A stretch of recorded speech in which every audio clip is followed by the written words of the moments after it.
अस्सलाम वालेकुम दोस्तों, तुसीं देख रहे हो पाक पंजाब टीवी तो मैं तुहाडा मेज़बान मोहम्मद अख्तर। सब तो पहले साडे चैनल करो सबसक्राइब, नाल बैल आइकन का बटन करो ओके, ताकि साडी हर आने वाली वीडियो तुहाडे तक पहुँच सके। दोस्तों अज तुहाडे वास्ते एक दो मज्जां दी वीडियो लैके हाजिर है। उम्मीद करना तुहानूं पसंद आएगी। कैमरा मैं सब दिखाऊँ।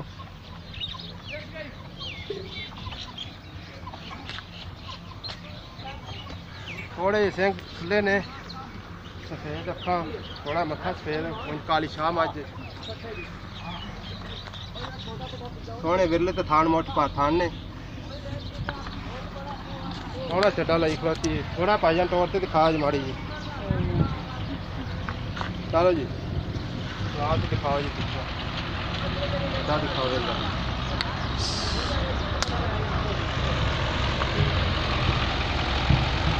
नाला भी ਇਹਦਾ ਫਾਰਕ ਕਿੱਥੇ ਜੀ? ਇਹਦਾ ਬੱਚਾ ਉਹਨੂੰ ਛੱਡ ਕੇ ਇੱਥੇ ਲਾ ਤਾ ਨਾ ਜੀ। ਰਾਹ ਦਿਖਾਓ ਜੀ। ਆਹ ਝੋਟੀ ਸੀ ਪਹਿਲਾਂ, ਉਹਦਾ ਮੂੰਹ ਹੁੰਦੇ ਸਿੰਘ,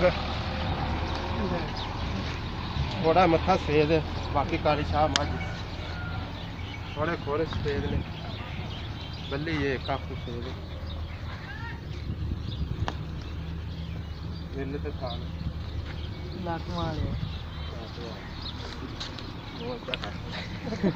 ਉਹ ਜੱਪਾ ਟੁੱਟਾ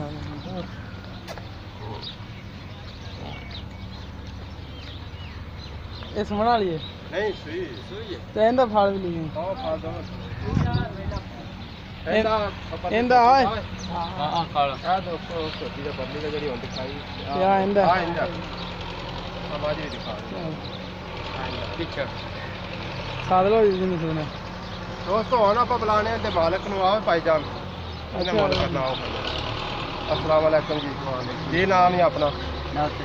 अच्छा नासिर भाई, पहला दसो जी पहला आप मझ दिखाई है ये किनवे सूबे च? ये दूसरा सूबा सी। अच्छा तो मगर इनके कट्टा? हां जी कट्टा। ते किन्ने दिन हो गए इनसे? इनके आज पंजवां दिन। ते कितना दूध कार रही है इस दूध दे पक्का 10 किलो। दो टाइम का?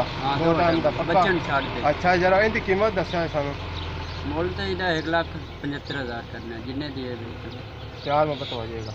हाँ जी। ते आ दूसरी छोटी दा मोल 180 है। नहीं पहला सुबह? हाँ पहला सुबह ते मगर कट्टा है? हाँ कट्टा। ते ए दूध कितना का रही? ईद 10 किलो। ईद खाना भी बिल्कुल साफ साफ सुथरे, गारंटी? गारंटी। अच्छा तो इनकी कीमत 1,75,000 की थी? 80 इनकी? हाँ प्यार मोहब्बत कर ली। दोस्तों पहली मझ का 1,75,000 रुपया मुल है, दूसरी पहलन झोटी का मुल है 1,80,000 रुपया। प्यार मुहब्बत करा लाँगे। किसी मेरे भाई ने खरीदनी हो साढ़े नाल राबता कर सकता। 0304 399 549। मिलने दोस्तों अगली वीडियो से। अल्लाह।